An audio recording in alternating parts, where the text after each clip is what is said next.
आप यदि 12 करोड़ मानते भी है तो 2.5 करोड़ बनाइए, साल में 5 साल में बन जाएगा। चलिए, अब यही हम पाठक जी, यही सवाल हम आपसे हमने गुजारिश इसलिए की थी कि आप यहाँ पर आकर अपनी बातों को सामने रखें। हम बनवा देंगे। बिल्कुल।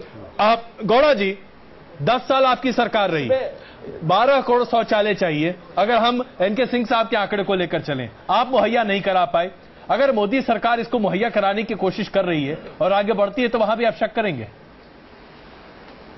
बिल्कुल, हमने ये कह रहे हैं, ये जो 3,000 रुपया पहले शौचालय के लिए बनाने के लिए मिलते थे हर गरीब को, अभी 10,000 रुपया कर दिए लास्ट ईयर में। और कहां बने शौचालय के लिए ऑलरेडी सरकार जो सर्व शिक्षा अभियान से लेकर हर साहब, लेकिन वो शौचालय बने कहां गांव में? और इसका जो इंडिविजुअल 10,000 रुपए आप दे रहे थे, आपकी सरकार दे रही थी, लेकिन बने कहां? बने होते तो आज आप उस पर चर्चा नहीं कर रहे हैं। हर कोई बनने के लिए तो भी शौचालय के कह रहे हैं कि पहली बार यही कुछ ये लेके ये सुविधा ले आने की बात कर रहे हैं। हम इसकी सुविधा ये शौचालय के लिए बनने के लिए पार्टिसिपेशन होनी चाहिए। आप खाली पैसे देने से नहीं जी करनी चाहिए। ऑलरेडी यहाँ बात हो रही है, बनाने वाला था कहाँ?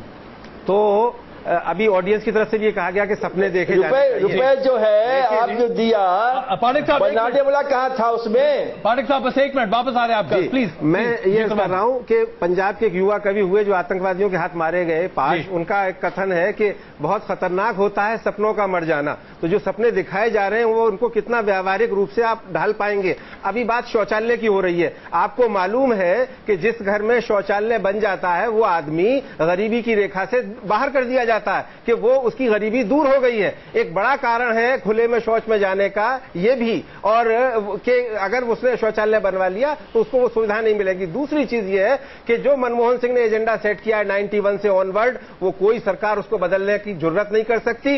इस देश में आज अभिभाषण खत्म हुआ राष्ट्रपति का और फौरन शेयर बाजार का इंडेक्स चढ़ गया, हाई हो गया।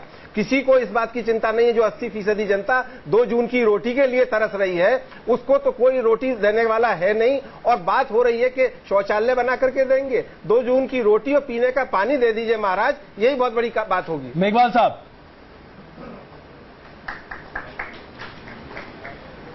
देखिए, इसमें जो आज राष्ट्रपति जी अभिभाषण में आप जो देखेंगे जी, तो मूल रूप में इसमें जो बात आई थी कि हर खेत को हम पानी देंगे और हर हाथ को हम काम देंगे।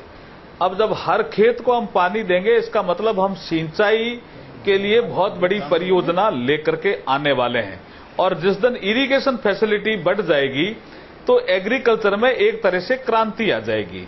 दूसरा, हमने जो नारा दिया था कि हर हाथ को हम काम देंगे, हर हाथ को हम काम देंगे। हर हाथ को काम देने का मतलब है, मेघवाल साहब देखिए, सब घोषणाएं हैं। इस समय सिर्फ 30% क्षेत्र है जो इरिगेटेड है, बाकी सब इंद्र भगवान की कृपा पे है। ये घोषणाएं हैं। बताइए, वाजपेयी जी के समय नदियों को जोड़ने का काम शुरू करने की बात कही गई थी। लेकिन इरिगेशन को बढ़ाने के लिए इतनी बड़ी घोषणा पहले कभी नहीं हुई, इसलिए मैं कह रहा हूं।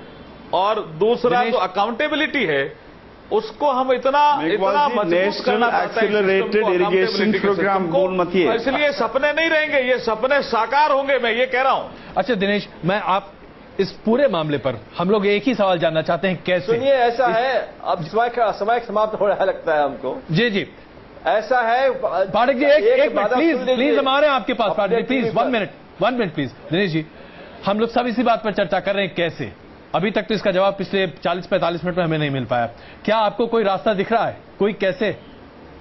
नहीं, इसमें अपेरेंट अभी कोई रास्ता नहीं है। फाइनेंशियल रिसोर्सेज आपको बहुत ज्यादा हर स्कीम के लिए चाहिए। आप एक बात समझे, पहले भी क्या था, मनरेगा में सेंट्रल की स्कीम थी, इम्प्लीमेंटेशन का इशू स्टेट के लेवल पे रहता था, उसमें वही इम्प्लीमेंटेशन का इशू उसमें था। मतलब मुद्दा यहाँ होना चाहिए गवर्नेंस का। इन्होंने सपने दिखा दिए, बहुत अच्छी बात है, देते हैं, समय देते हैं, 5 साल का समय है, समय इनसे कोई छीन नहीं सकता है, पूरी मेजोरिटी में है। ह्यूमन बीइंग है, हमें आशा रहती है। देखिए, जितने भी ऑडियंस में लोग हैं, सबने एक आशा किया। हम सबको ये उम्मीद है कि मोदी ये करेंगे, इसमें कोई दो राय नहीं है जी। हम सिर्फ ये एक जानना चाहते हैं कि भाई इसका इमीडिएट जो रोड मैप होता है, अगर वो कहीं दिया जाता है तो मुझे लगता है कि ये सपने को ज्यादा नजदीक रहते हैं उसको करने के।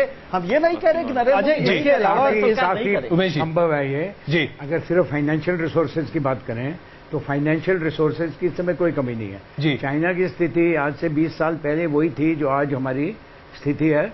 उन्होंने ना सिर्फ फाइनेंशियल रिसोर्सेज रेज किए, अब इतनी ज्यादा रेज करनी है कि अब वो ही एक सोर्स बन गया फाइनेंशियल रिसोर्सेज के। तो मैं नहीं कह रहा हूं कि हम चाइना का एग्जांपल यहां फॉलो कर सकते हैं, या हमें करना भी चाहिए, क्योंकि हम एक डेमोक्रेटिक कंट्री हैं जी। तो इस समय मैं छोटा सा एग्जांपल दे रहा हूं, सेंसेक्स इतना चढ़ गया। अब आप देखिए एनडीए के टाइम पे, पहले जब एनडीए की सरकार आई थी, तो ट्वाइस दी नेशनल इनकम का हमारी मार्केट सेंसिटाइजेशन थी, अभी वो 1 तक नहीं पहुंची। तो कम से कम 15 लाख करोड़ रुपया। लेकिन उमेश जी, यहाँ सवाल यही उठता है ना कि उस पैसे को हमने कैसे सोशल सेक्टर में स्पेंड किया, नहीं कर पाया। ये राइट ऑफ सेंटर गवर्नमेंट आई है, सोशलिस्ट गवर्नमेंट नहीं है। इन्होंने अब सारे काम सरकार के बजट से फाइनेंस नहीं करने, इन्होंने मार्केट रिसोर्सेज रेज करनी है। ये राइट ऑफ सेंटर है। पहली दफा ऐसा हुआ है कि आपके पास फुली एक नॉन लेफ्टिस्ट गवर्नमेंट है, और जो कि लेफ्टिस्ट सपोर्ट पे बिल्कुल डिपेंडेंट भी नहीं है।